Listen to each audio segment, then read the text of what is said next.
What's up everybody, coming at you with another update. Recently got a new incubator, got a new snake, and I have a little bit of a story as well as a couple of other updates.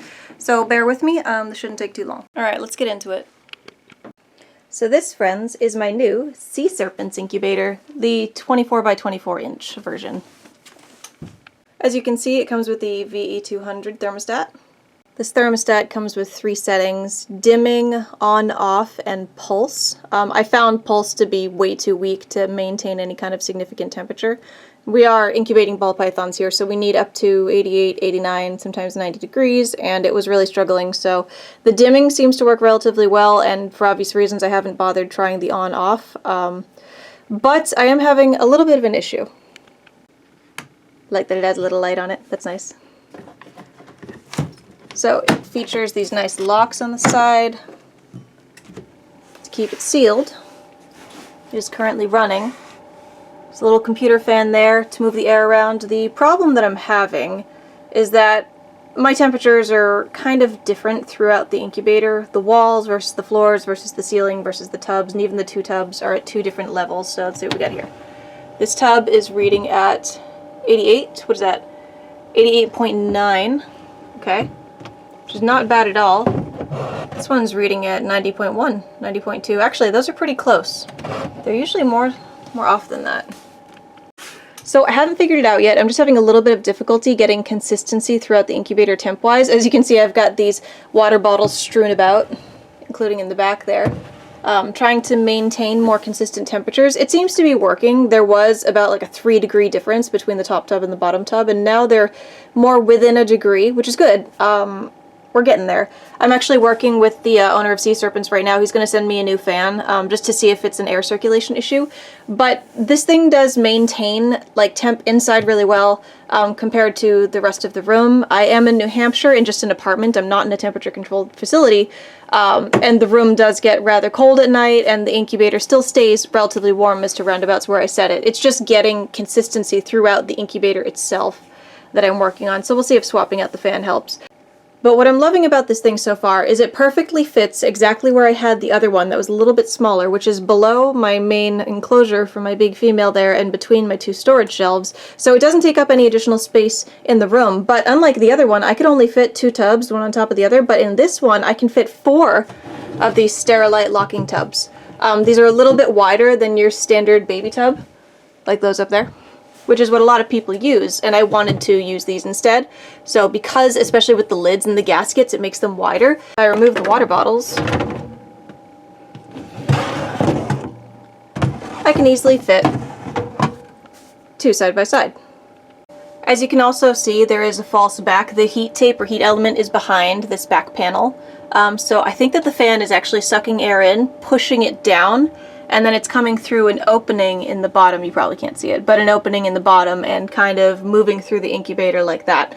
Again, I don't think I have strong enough airflow. The bottom gets really hot, and I don't know that the top is really quite getting there, so we're going to work on that. We don't know quite what the issue is yet, but otherwise this is a really well-built incubator. It's very good quality. It was easy to put together, came with very straightforward instructions. So, you know, for a beginner incubator, and it wasn't like...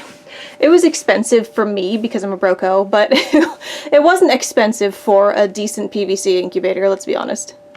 So I am very happy to have upgraded to this incubator, though I'm definitely probably having more trouble than other people because I'm trying to get the smaller, cheaper model and save money.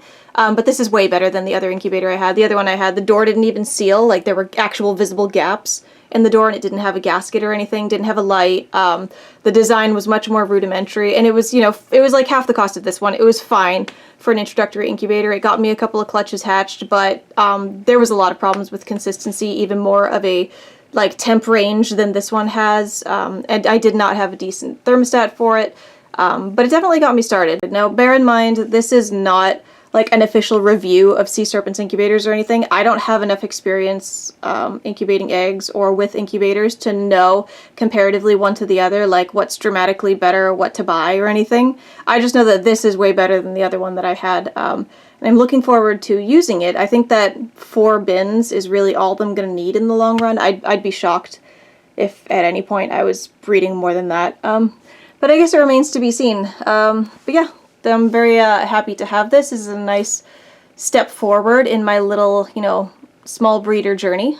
And I also want to say thank you to Sea Serpents, and thank you to the owner who's been communicating with me directly to try to help with my temperature consistency troubles. I'm sure that we'll figure it out. But they have really good customer service, and, you know, they're willing to communicate and have a conversation with an actual person, which is always nice. I'm pretty tired of all of the robot tech support that every company is adopting, so, you know, anybody that's still willing to actually have a conversation, they're alright in my book. Yeah, they're definitely a little bit better. Points for them. Okay, and here is my new arrival. As of, I believe it's been about a month and a half since I got him.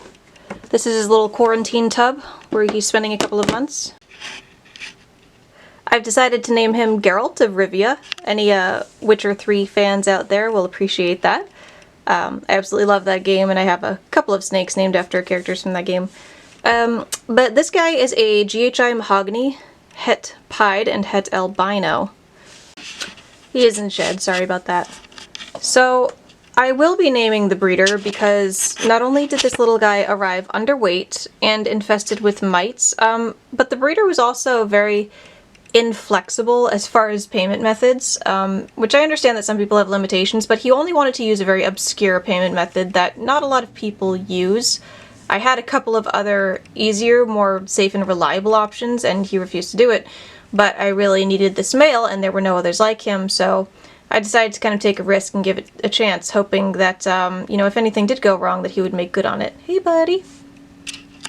So this guy came from Your Crazy Reptiles, that's YURR, and he did have a few positive reviews, but I can't verify that they weren't fake or just from his buddies.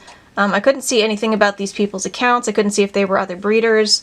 Just seemed like overly unjustified positive reviews. But the guy did send me images and videos of this snake before I received him, and he didn't look as bad in the video. I mean, maybe a little thin, but that's kind of normal for a male during breeding season, but he showed up a lot thinner than expected. After a few meals with me, he has notably gained weight. And as far as I can tell, he is completely mite-free. He is staying away from the other snakes for a little while, though, just in case, because I don't know, I don't trust this breeder. I don't trust that this guy is completely issue-free, even though he looks better now and I can't see any more mites. But he does have a really chill and docile personality, which will make him very ideal for a lot of my breeding projects, and the morph combos and the hits that he has is also really ties in well with my future plans. So, you know, I'm going to try to get him up to health, get him comfortable, and make sure that he's, you know, clear of any issues so that he's safe to integrate into my already existing breeding population. One positive I can say about the breeder that sold him to me is that he was communicative, he was relatively quick to reply. There weren't a lot of issues other than the payment method that we ran into before I actually received him, but once I saw his condition when he arrived, I was very concerned. Because there's no reason at all for him to claim that the snake was eating and was healthy, and for him to arrive very, very thin, even for a male in breeding season, and completely infested with mites. Now, I did inform him about the mites, not in a way to attack him or anything, but I just said, hey, so you know, you have mites, you should probably start looking at and treating your snakes, and I gave him some tips on how to do that, because I've got treating mites down to a science now. I've received a couple of snakes from other breeders with mites and got rid of them very quickly, because I'm actually pretty good at it now, thankfully. And he just came at me with attacks and attitude like, oh, there's no way I have mites, no way at all, you know, you're making this up, you're lying, like just all angry and stuff. And I was telling him just to help him, but he got very irate at me, saying there's absolutely no way that it came from his snake. Which it's impossible that it came from mine, because he immediately went into a quarantine tub because I was immediately suspicious, and I do that anyway.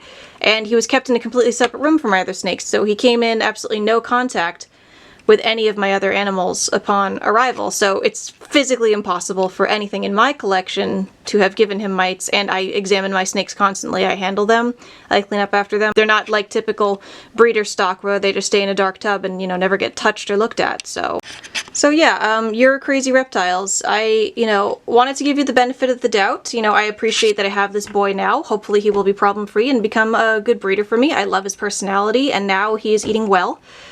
Which is another suspicion I have, is he ate relatively easily after I cleared him of mites, so why was he so skinny with you?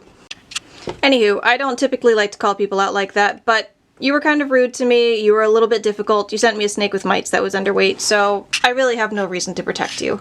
I'm gonna be honest. So yeah, everybody, look forward to seeing great things from Geralt. Say hi, Geralt! And in other news, little Amoretto here, my last new arrival, and who I'm very excited to have, is getting a tub upgrade. So he's finally eaten up all of his rat fuzzies, and he's healthy and big and strong and growing really well. As with most of my breeders that I am raising up, I want them to be bulletproof. As I keep saying, I want them to not be overly affected by changes in their environment or little stressors. I don't want things to make them stop eating. I don't want them to feel too insecure to breed. I want to make sure that they know that little changes, a little bit of interaction, a little bit of discomfort is not the end of the world. And I want them to be mentally strong and able to get over it. So exposing them to enrichment in ever-changing environments and a little bit of human interaction, not too much because I don't want it to be invasive, but a little bit of interaction I think is actually healthy for their mental development. Alrighty everyone, I think that's about it for this update. Thank you for sticking with me to the end. Don't forget to kiss your snakes for me, stay beautiful, and I'll see you in the next one. Bye!